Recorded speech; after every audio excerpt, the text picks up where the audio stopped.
پہلے کی بات ہے کہ ملک یمن پر ایک بادشاہ حکومت کرتا تھا۔ ملک میں امن و امان تھا، رعایا پر کسی قسم کا کوئی ٹیکس نہیں تھا، ہر طرف خوشحالی تھی۔ لیکن اس بادشاہ کے درباری اور مشیر اس کو الٹی سیدھی باتیں بتاتے رہتے تھے۔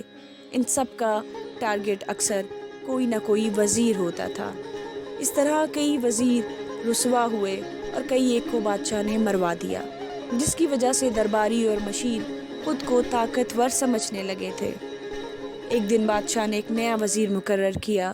اس وزیر کو چند دنوں میں پتہ چل گیا کہ دربار میں حاسدی ٹولہ بہت خطرناک ہے۔ وزیر ان کی طرف سے محتاط ہو گیا۔ وہ انہیں اہمیت نہیں دیتا تھا، جس کی وجہ سے وہ اس کے اور خلاف ہو گئے۔ ایک دن ایک درباری نے بادشاہ کے کان میں کچھ کہا۔ بادشاہ نے ایک بکری منگوائی اور وزیر سے کہا کہ یہ بکری لے جاؤ، 1 ماہ بعد اس کا وزن اتنا ہی ہونا چاہیے، اسے خوراک ہماری طرف سے دی جائے گی۔ یہ سن کر وزیر پریشان ہو گیا اور حاسدی ٹولہ بغلیں بجانے لگا۔ وزیر بکری لے کر اپنے گھر گیا اور سوچ بچار کرنے لگا۔ آخر کار ایک ترکیب اس کے ذہن میں آ گئی اور اس پر وہ عمل کرنے لگا۔ 1 ماہ بعد بادشاہ نے بکری منگوائی، اس کا وزن کیا، تقریباً اتنا ہی تھا جتنا پہلے تھا۔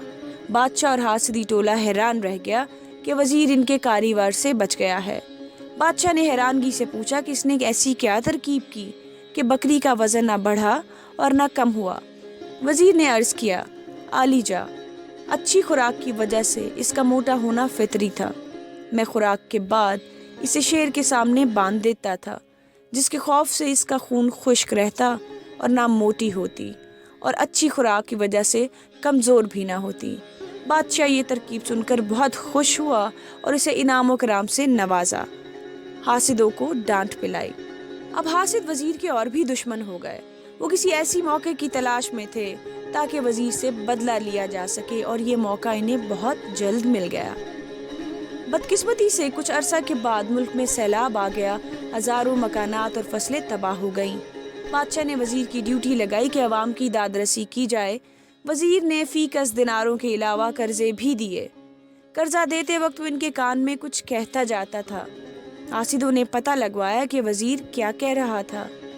کچھ سادہ لوگ افراد نے بتایا کہ وزیر کہہ رہا تھا قرضہ بادشاہ کی وفات کے بعد وصول کر لے گا۔ بس اتنا سننا تھا کہ حاسد بادشاہ کے پاس جا پہنچے اور بڑھا چڑھا کر بیان کیا۔ یہ سن کر بادشاہ کو سخت غصہ آیا۔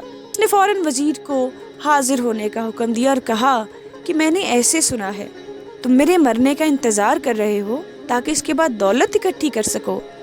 اس پر وزیر نے سر جھکاتے ہوئے کہا، عالیجا، آپ نے ٹھیک سنا ہے، میں نے یہی کہا تھا، مگر میری نیت یہ نہیں تھی۔ پھر تمہاری کیا نیت تھی؟ ایک حاسد جلدی سے بولا، میری نیت یہ تھی کہ جن غریب لوگوں کے مکانات اور فصلیں تباہ ہوئی ہیں وہ لمبے عرصے تک بادشاہ سلامت کی زندگی کی دعائیں مانگتے رہیں گے کہ خدا نخواستہ اگر بادشاہ سلامت وفات پا گئے تو انہیں قرضہ واپس کرنا پڑے گا۔ اتنا سننا تھا کہ بادشاہ بہت خوش ہوا۔ اس نے فوراً حاسدوں کو دربار سے نکل جانے کا حکم دے دیا اور وزیر کو انعام و کرام سے نوازا۔ پھر درباریوں کی طرف دیکھتے ہوئے بادشاہ نے کہا، ان حاسدوں کے کہنے پر اگر میں وزیر کو سزا دے دیتا تو مجھے زندگی بھر افسوس رہتا۔ مجھے اللہ تعالیٰ نے اتنا اچھا وزیر دیا ہے، مجھے اس کا شکر گزار رہنا چاہیے۔ کہانی سے ہمیں سبق یہ ملتا ہے کہ حسد بہت برا ہے۔ اگر وہ حسد نہ کرتے اور بادشاہ کے دربار میں اعلیٰ عہدوں پر فائز رہتے تو زندگی بھر عیش کرتے۔ حسد ایک بیماری ہے جو انسان کو جلا دیتی ہے اور حاصل کچھ بھی نہیں ہوتا۔ یہ بھی سچ ہے کہ حاسد اپنی ہی آگ میں جل کر راکھ ہو جاتا ہے، اس لیے ہمیں کسی سے حسد نہیں کرنا چاہیے۔